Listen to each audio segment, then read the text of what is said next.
Happy Women's History Month 2025. This year's theme is moving forward together. Today, we celebrate the collective strength, equality, and influence of women who have dedicated their lives to community services, mentorship, and leadership. They are shaping the minds and future of all generations.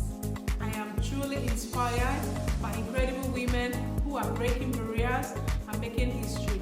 It's important to recognize their achievements, not only in their professional lives, but also in their personal journeys. Today we celebrate women who have redefined possibilities, women who are making lasting impact in their fields. Their stories remind us of the power of perseverance, commitment, and innovation. I have always believed in the power of women coming together to share experiences, to celebrate their achievements, whether big or small achievements, and to inspire one another. Believe led me to start the Thriving Together initiative, and it has been truly rewarding to see women connect, uplift each other, and to witness how past conversations have created a ripple effect of inspiration for so many people that have joined us. This journey began as an act of love for humanity, as an obedience to God, and as a commitment to my purpose. Seeing the impact it has made in the last 10 months has not only strengthened my belief in the power of community and shared successes, but it has motivated me to keep going. Now I'd love to hear from notable and remarkable women. Let's welcome some phenomenal women in our community. Thank you. I would start from saying I'm happy and I'm glad to be associated with this gender. I would like to celebrate all the wins. I like to celebrate all the losses. I like to celebrate all the abundance that comes with being a woman, the smashing it, the knowing how to, the trying to figure things out, the aspect of am I doing the right thing, especially when it comes to parenting. I like to celebrate all of that, because that's what makes us who we are really. Okay, so going back to the question now, I would say what I am proud of, right? In recent months, there's this mindset shift, if I can call it, that has come from a place of self-reflection and self-discovery, if I can put it that way. I used to be, or maybe I'm still, that person that would always hide behind the cameras, behind the scenes person. But this time around, I'm seeing myself stepping out more and doing things. And doing things afraid. Those fears I've always had. Fear of, will I be judged? Will people accept me the way I am? Will I have the right words to say? Am I even sure I'm doing the right thing? I'm enjoying the process, I'm enjoying the growth, because I see it as a big growth. I mean, coming from my side. So this is something that I really want to celebrate and celebrate this progress. On the other hand as well, I'm really proud to say this as well, that I had to go back to school in my late 30s to do a huge career shift. Well, this wasn't easy, obviously, for obvious reasons. I know a lot you can relate. Having to navigate life, being a mom, being a wife, and studying at the same time. And the fear of failure as well. We can't put that aside, that it won't be there. I had it. However, with the help of God, obviously, and with the help of good support system, which was in place at the time I was studying, I was able to do it. I was able to break through. And if I may even shock you, this particular degree, I had the best grades compared to the previous degrees I've had. I'm in a better place now. I'm fulfilled. I'm enjoying every bit of it, every aspect of it that comes with this career path that I have taken now. That's me in a nutshell. I'm really proud of. I am so proud of you. Thank you for sharing that with us confidently and comfortably. I wonder if you want to tell us one thing you held on to throughout your journey, and one thing you think carried you or motivated you or pushed you to achieve these things you've achieved. What is that one thing you would want to say kept you going? I would say, obviously, number one is God. I would also mention resilience. I would mention the fear of not being a failure. When you know where you're going, what you want to achieve. So that kept me going, that I really want to do something. That test was there. I really want something. That feel of, I'm not comfortable the way I am. I think there is more. I'm going to borrow your word. I am more than this. There's more to who I am than what I am doing. Yeah. What helped me? The word of helped me. The word of God helped me. That feel of resilience, wanting to help me, and the feel of not wanting to fail in life helped me as well. Really glad. Akua, would you want to share some of your proudest moments? I would say that my proudest moments have probably been the fact that, yes, I am very proud of being a woman, and I'm very happy, and I really celebrate that. But I think that my childhood has played a big part in why I'm proud of what I'm proud of. I was raised by my dad and my stepmom, and they were very strict. They were very academically minded, and they're really, I think I grew up in quite an emotionally neglectful household where my emotions weren't prioritized because people were always busy doing something else apart from attending to my emotional needs. And they really encouraged me to be very academic and very intellectual. And so I grew up with that mindset that I had to be really intellectual. I had to always be striving. And then I had my daughter, and I think for the first few years, within having my daughter, I have done a master's, and I'm also studying for my PhD now. I've always had that intellectualism in me. However, I realized in the course of parenting Ava, and not very long ago, I think it probably since about COVID time, that I was risking leaving her with the same scars that I did of not attending to her emotional needs. And so I did a lot of work in order to heal my childhood trauma and to accept the importance of emotional connection, the importance of really attaching to her emotional needs, spiritual needs, social needs, so that I wasn't going to leave her with the same scars that I have. And I'm very proud of myself now to say that I detached from the world in a way in order to reattach to her and to reattach to, I was so concerned with everything else. I was doing a full-time PhD, and then I realized, why are you doing a full-time PhD when you are a mother and you've got your daughter to attend to? Your daughter should be your biggest priority. I just switched to part-time, just so that I could attend to her needs. I could be there for her every time she got home, so she could natter away to me, Mummy, this has happened, can I have a hug? Just those type of things. So I'm really, really proud that I was able to course correct, and as you say, to have a mindset shift in order to realize the damage that I was potentially doing for her. That's been my proudest accomplishment to this day. That is remarkable. Amazing, well done. And how does Ava feel? How does your daughter feel about this? Has she noticed the changes you've made? And how is that? She's definitely noticed the changes I've made. She said to me not too long ago, Mummy, I just wish that you were a normal mum and that you weren't home when I got home from school. But she's joking around about that because she really, really likes being able to come home and offload to me, and then to just, she really likes the connection we've built. We are so much closer now just because I prioritize her, I prioritize her needs.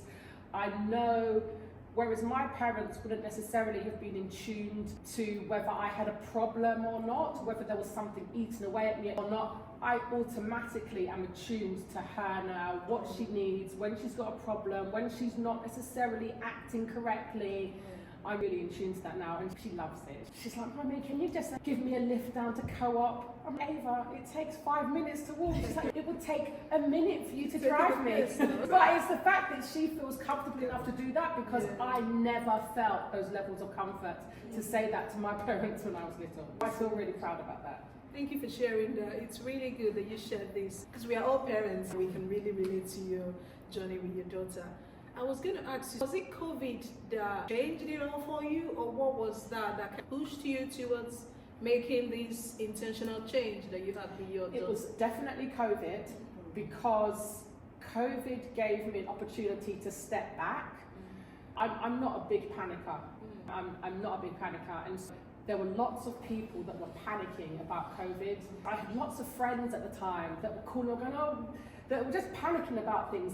And I actually just had to step back from them. I was like, oh my gosh, I have to step back from you because you are affecting me now. And I've got no outlet. I haven't got work to go to. I haven't got all of this outlets. All your anxieties are literally sitting with me. And when I sort of detached from all of these friends, and I realized that actually I enjoyed the silence, and it enabled me to be able to really focus on building my relationship with Ava, and I haven't stopped since. And then, on top of that, what I was really pleased about was that whenever I made a new friendship then, that friendship was going to be in line with my morals, my values, the type of behaviors, my attitudes, the type of person the type of people I have in my life. Hence why Blessing is in my life now. And we were just talking on the way down here about how much she has enriched my life. And it's the point that I've been intentional with the people now that I let into my life, instead of just meeting somebody and thinking, oh, we can talk because we've got a few things in common, and then finding out that actually we don't really have that much in common, but because we've made friends already, we should stay friends. Definitely, I'm a lot more intentional with who I let into my life and how I allow my peace to be disrupted. Oh, I'm glad I'm part of that story. Thank you. Over to latest author that we have in Cambridgeshire, Eniola. Can you share some of those amazing things you've been doing? Because I know you're making a huge impact. Thank you for this opportunity to be here. Really great listening to all the other women here, and I'm all about celebrating women, and we are really champions. The ability to juggle the multiple hats. I'll say what I'm most proud of is the fact that despite all my hats as a mother, as a wife, and all the other things that I'm chasing, God help me, I'm grateful for the opportunity to have a career, because one of the things I was very, very intentional about after I left school and I got married and I started having children, for my mental health, I knew I needed to do something outside of just taking care of children and running my home, which is to have a career. I'm really grateful for the many years I've been able to work in technology. It's been great. It's been very, very privileged to have worked on different roles and different organizations. But when I crossed into the year 40, when you turn that milestone, it's just something about purpose. Yeah. And I've been quite intentional, even before I entered that landmark, praying about my purpose and what I wanted to do. I've always said that my purpose is the marketplace. I still keep saying it, but I think I now have a bit more context as to what that means. I kept praying, and you know how it is, God will speak when He wants to speak. And I just went about with life, doing what I needed to do. Both my children are neurodivergent. At one point, I also felt like there was a purpose associated with my parenting journey, but I just could not piece everything together. But something happened last year. It started first with this traveling together. This was the first time I met Blessing, and she told me to come and talk about purpose. The same purpose. I didn't even know that I was being set up for something. When we had the conversation, very interesting conversation, and I kept saying it on the airwaves that there's a purpose. I sense that my purpose is associated with my children and in the marketplace and things like that. I don't think I even knew what I was saying. Then a few months after, I just really felt a nudge that, oh, my son is going to be 10, and I have some journal notes of his development. And those journal notes, which I thought were going to be private, I just really felt a nudge that I turned it into a book. It was published December 2024, which is just a few months ago. And I thought that was just really going to be the end of it. A community of women supporting each other, parents supporting each other, sharing stories on the same journey. The name of the community is Traveling Beyond the Label. And now the whole mission of that community has changed from it being an inward-facing community of people sharing to be more about promoting inclusivity within the society, to champion differences, to let the world know that people exist, we exist, to be celebrated. Uniqueness is to be embraced. And I'm really grateful for the privilege to be able to do that. I've always felt like that word advocacy is such a big word. I'm privileged to be able to advocate for special needs parenting. I'm privileged to be able to advocate for neurodiversity and autism. I'm privileged to be able to give voice to people that don't necessarily have a voice. I've always been a back office person, just like you said. To be able to do what I'm doing, you can only just trust God to help you. And I'm grateful for how far we've gone. I'm grateful for the partnerships and the collaboration. And I'm grateful for the audacity to put my ideas to one side and really listen to the heart of God, of what He really wanted me to do. Because if I didn't do that, I would have missed it. I would have just kept going. IT is all I know. I'm still doing my IT career, don't get me wrong, but there's a fulfillment that comes just in the past 3 months. There's a fulfillment that comes with doing what I do that money cannot buy. Every family that is impacted, for every person that hears the content that we put out or is part of our event and gives us a thumbs up, for me, that is what I'm proud of. I'm grateful for what God wants to do next. I know I can only get better. Thank you so much for this opportunity, Blessing. Traveling Together has been a big part of it. And I know that many more purposes are going to be unveiled through this platform. That's why I wanted everyone to speak before I speak, because that is simply what I'm proud of. I'm proud of Traveling Together. I wouldn't have gotten to this point if I didn't listen. Like she said, listening and obedience to the word of God is actually what brought us here. I've always loved women. I've always loved to advocate. I'm an advocate by profession because I'm an advocate of the Federal Republic of Nigeria. But I wasn't meant to be limited in the courtroom. I wasn't made for litigation only. I was also made to advocate for communities, for families, for individuals, most especially women and girls, because I grew up in a place where a lot of us felt like we were not really seen or not really celebrated. I've always wanted a platform like this where women can come together and celebrate their wins. It doesn't matter how little it is, celebrate your win, even in your home, even celebrate any little thing. That's just what I wanted, but I didn't know that, of course, there was a bigger picture to it. I had this vision to start up this community. Yes, of course, I've always wanted to advocate, and now God has spoken.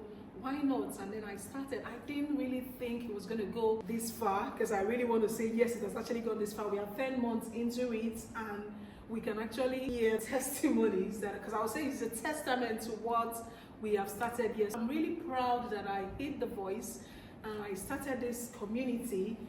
And I believe that we'll continue to thrive as we carry on. What I just want to encourage everyone out there is to just do it afraid. You have a vision, you have a purpose, you have a plan, you have something that has been nudging you deeply in your heart to start. What are you waiting for? Just start it. If we don't start, we don't know the extent to which we can go. We don't know the lives that we can touch. We don't know the differences that we can make in our generation, in the whole world, globally. We can do a lot. I always see all of us as pieces of puzzle. We are all coming together to create this huge picture that we can't even fathom, we can't even comprehend yet, but we just need to start. If you're not taking that leap of faith to start something, or to start living in that purpose, or even to utilize that talent or that skills that you have currently, then you're not helping the world, you're not even helping your children, you're not helping the younger generation, because everyone needs you. People want to hear your voice, people want to celebrate something that you have within you. That's why we are doing this today, and I guess that's why we are all celebrating women in this month of March. I was going to say about impact and skills. You mentioned something about faith that you have, that faith that you have embedded in you already. You don't know what impact it will make when people get to know about it. I would say that's like what I feel a lot of times, but not wanting to. But I know within me that I have those things, I have those skills. And you know what I would do normally before? I would turn down opportunity to actually showcase those things, to actually showcase those skills that I have.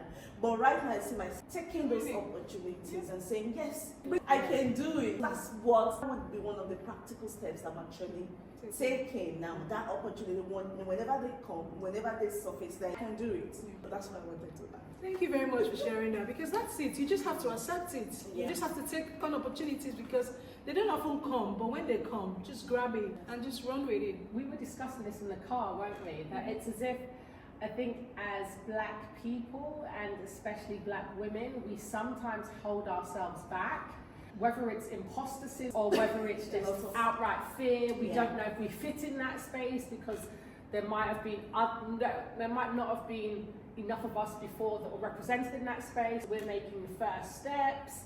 We hold ourselves back and we self-censor ourselves. It's about just being unafraid to step into spaces and to just explore. I think when I was my daughter had some anxiety and went through the stages of what does it mean to explore.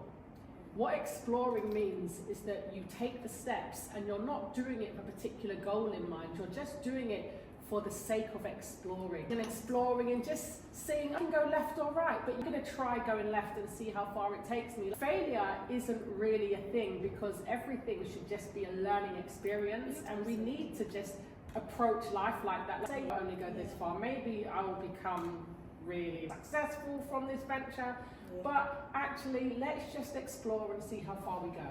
Saying that as well, when you said a lot of times you tend to hold back on things, right? How do we actually impact? How do we live a life of impact onto others if we are not visible enough? Can't keep those things to ourselves and say we are growing. We are not growing. Nothing is happening. Part of growth is actually you seeing what you are doing, just like Blessing shared just now.